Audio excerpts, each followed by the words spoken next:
I want you to think about your recent viewing history on Netflix.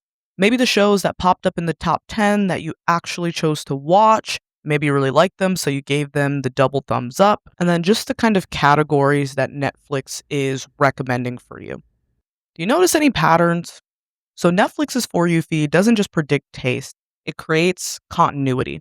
So once you watch some kind of show that affirms a certain worldview, so whether it be about crime or morality or society or power, etc., Netflix then assumes that this kind of framing is safe for you and is coherent for you. And that's super important because our brain is just trying to keep us alive. Like it loves safety, it loves predictability. And in my next video, I'm actually going to talk about comfort watching certain shows, like shows that bring us nostalgia, and how we'll just return to these shows over and over again. And so I'll go more in depth about why that safety is just so impactful for our brain. So stay tuned for that. But it loves this kind of safety. And our brain is a pattern making and pattern learning machine. So once it learns your pattern, it's going to keep pushing that to you. So for shows like Mindhunter or Criminal Minds, when it actually was on Netflix, these were often recommended together. They suddenly reinforce the idea that human behavior is best understood through pathology and profiling. So this invites us, viewers, into the kind of worldview that people are a puzzle to be understood, that I just have to put the correct pieces together and I'll be able to figure out this puzzle. And over time, this comfort, this safety that we experience from these shows turns into an expectation. And so when Netflix doesn't send us content that's in line with it, that's how we start to feel like, something's just off about this show, or maybe it's just boring, or maybe it's untrustworthy. Like this algorithm quietly shrinks the range of stories that we're actually willing to engage with. And part of that is because it's tapping into certain cognitive biases that we have. So one of them being the confirmation bias, which basically says that we will search out and welcome pieces of information that confirm our already established beliefs, viewpoints, worldviews about certain things, and kind of reject others that don't. So, say for instance, if I had the belief that the world is flat, which I don't, by the way, then I'm going to seek out probably the very few articles and things that exist, information that exists that proves that worldview. And I'm going to ignore the wide range of articles, information that exists that disproves that. And so when we think about the algorithm, it's doing that. It's feeding into this confirmation bias, saying, here, this is how you view the world. Here's another show that's highlighting how it is true. It's the way that you see it. And then there's also what's known as cognitive ease. And so this is just, as it sounds, our brain is doing so much throughout a given day, minute, a given second. It's processing so much that it prefers just information and details that are just easier, that it doesn't really have to think about. And so things that if we keep getting worldview that's similar over time, it doesn't have to wrestle with any new information. So then it starts to feel good when these narratives predict how we already feel about the world. And a key psychological shift happens here. And it's that shift from, okay, this content fits me versus this content explains a reality. So let's get into a little bit more just how Netflix so masterfully does this. It's really quite brilliant and how they create these echo chambers and feedback loops. And so, as you know, if you watch Netflix, it doesn't just recommend you genres, things like thriller or horror or sci-fi, whatever, but it'll create these really micro level specific categories that, if you think about it, are actually really based on some kind of ideology, some ideological lens.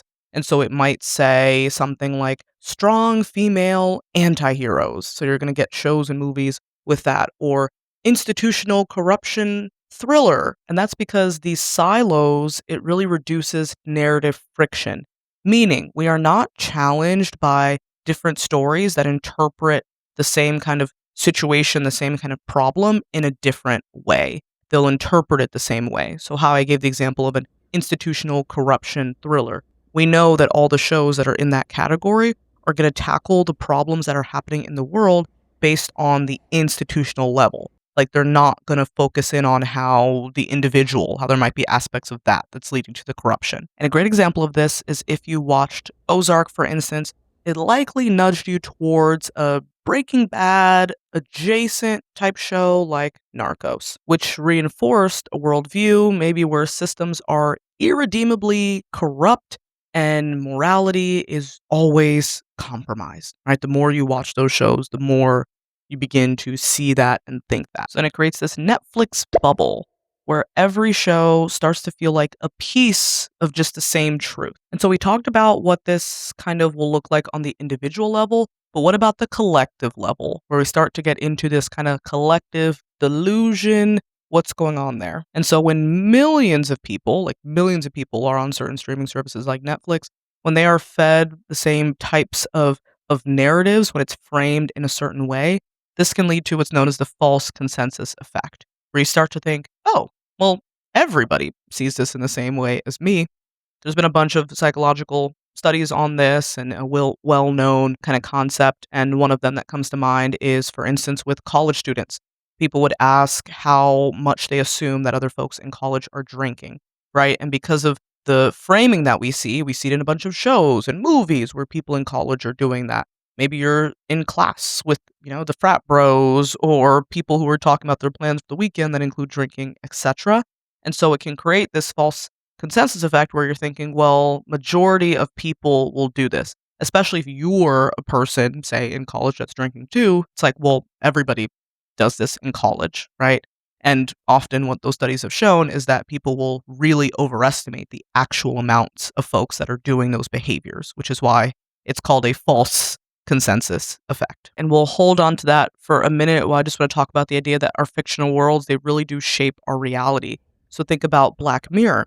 This prime viewers to expect some kind of technological dystopia to where even more neutral innovations, more neutral inventions that come out start to feel threatening. That if something that's actually released in our real world comes out, we might say, oh, I saw an episode of Black Mirror on something just like this is so freaky, etc. Even things for like 13 Reasons Why, when that came out and was super popular, it influenced how audiences interpreted teen mental health, suicide, and blame, sparking real world debates that were based more on the narrative, so based more on what's told in the story than actual data itself, which can be incredibly dangerous and problematic in these cases if the content doesn't actually mirror the data or real world. And this is for even things that are more fact based. So even historical or political shows like The Crown can suddenly harden interpretations of real figures and events, even when the creators acknowledge that they may have taken some dramatic liberties.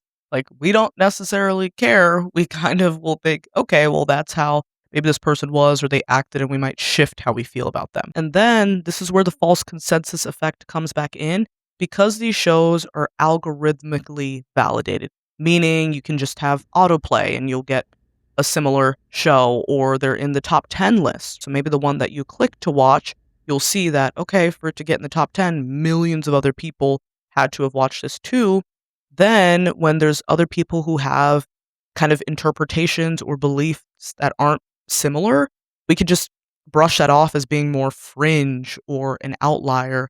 Or maybe that person, we could even say that they're uninformed. So, in terms of the psychological mechanism that's happening, we have the narrative repetition where we're being fed the same kinds of things over and over again. Then we have a perceived social agreement. So, this false consensus effect, like, okay, I'm being fed these things, but other people agree with me too. And then after that, that's where our beliefs get more entrenched, meaning they get more deeply rooted. So, thinking about a tree with really deep roots, it is very hard to uproot that tree.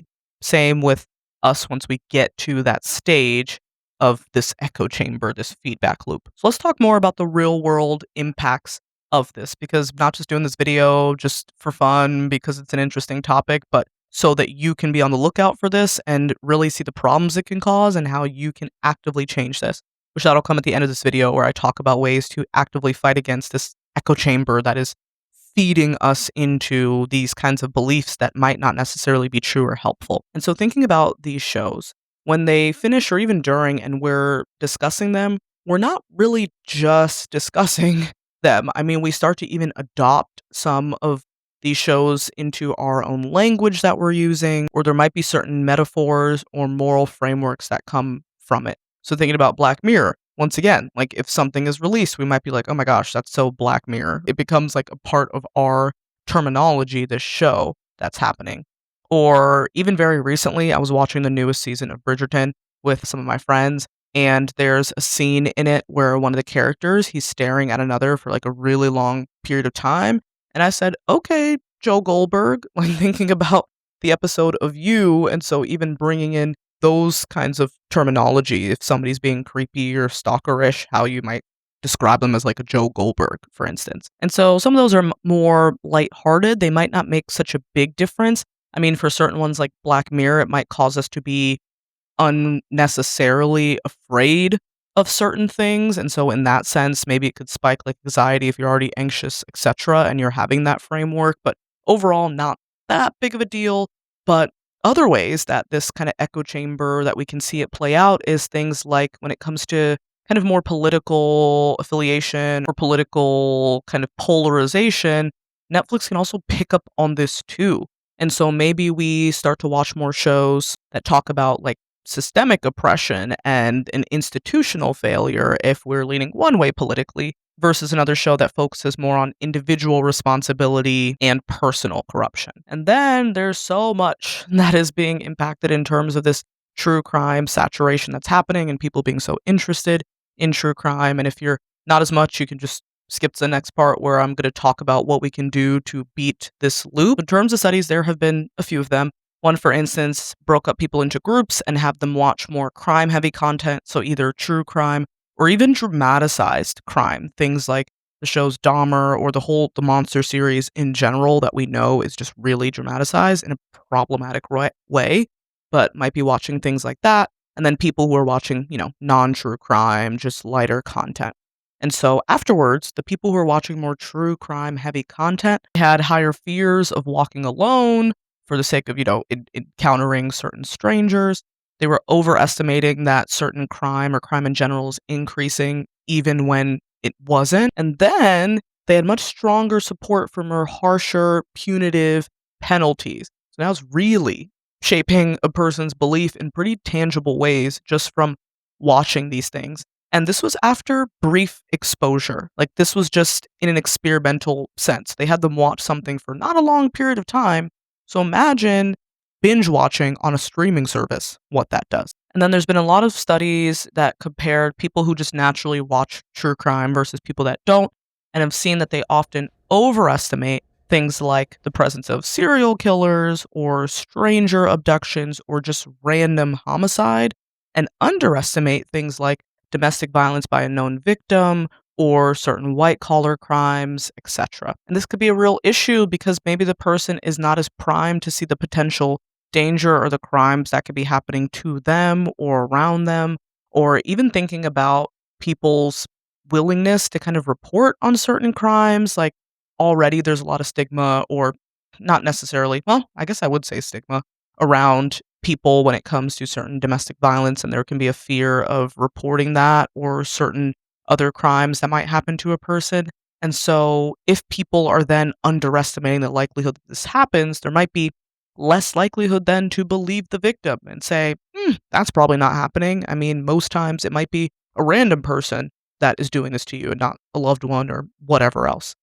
So that could be some of the real world implications of that. And the last kind of set of experiments, which I think is super, super important. Like, this is the one, I mean, there's a lot that I think the binge watching has an impact on, but this one is just so interesting and I think so important for us to be on the lookout for, is the lack of statistics. So they would show folks like true crime or talk about certain crimes and not even give statistics of how often this is happening, to who, etc. And what we saw is that people would still report more fear from this. So the emotional narrative alone was enough to shift people's beliefs. And this is impactful because think of Netflix. It really minimizes talking about statistics, especially obviously if it's more dramatized one, but even things like true crime type ones, like they don't talk that much about statistics and they rely heavily on these emotional narratives, emotional portrayals. And then they also do things like cliffhangers and more personalization to where you might identify a little bit more with some of the victims. And so because of watching these things, you can have these anxiety spikes saying, "Oh my gosh, these things are more common or it could happen to me," when that might not be the case. Like, the statistics might be saying otherwise. And so what do we do about this? How do we break away from the algorithm, reclaim our own perspectives, get out of these echo chambers? One of the things to do is intentionally disrupt this viewing recommendation that Netflix is giving you. So maybe it is watching a one off series, a one off episode of something that's from a different genre that Netflix wouldn't actually expect from you. So that way it doesn't feel like it has you so pinned down and keeps recommending you the exact same things. And also, I've never done this, but also, searching for things manually instead of just going through autoplay, where I think with autoplay, it'll just give you kind of a similar genre, similar story.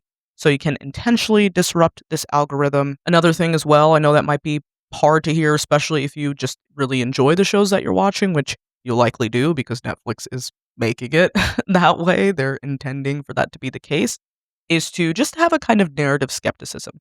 I know, at least for myself, I watch Netflix and these shows to turn my brain off and not think, and I get that.